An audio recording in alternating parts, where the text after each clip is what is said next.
anihan na naman kaya busy naman kami sa aming bukid. At ito nga pala ang ginagawa namin pagkatapos namin mag-harvest ng palay. Nakarang araw nga ay kakapatriso lang namin dito sa aming bukid. Hindi na nga ako nakakapag-upload sa dagat dahil nga sobrang lakas ng amihan dito sa aming lugar. Kaya nga naman naisipan ko mag-vlog dito nga sa bukid. Ito nga pala ang ginagawa namin after namin magpatriso.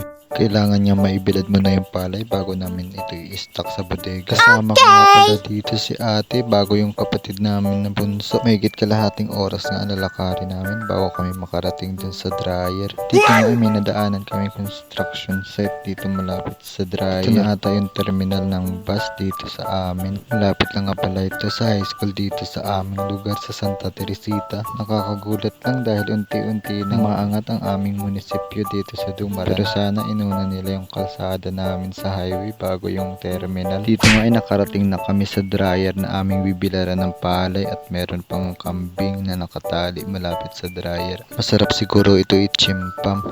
Dito nga ay winalisan ko na ang aming bibilaran ng palay dahil nga maraming bato at tae ng mga kambing. Medyo marami-rami nga pala ang aming bibilarin ngayong araw dahil nga masasira ang palay kapag niligay agad ito sa bodega. Yung bunsong kapatid nga pala namin yun siyang naghahakot ng mga palay doon sa basakan. Galaw-galaw din pag may time para hindi mabulaan ng magulang.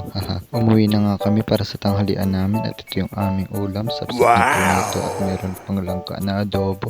Sobrang sarap talaga nito. At dito nga ay nakita ko si mama nagpapasikat kaya binedyohan ko na lang. Naswerte nga ako dahil sila ang naging magulang ko. Uy, huwag ka magdrama. Kaya sabi ko kay mama mas galingan niya pa baka maka-MJS siya.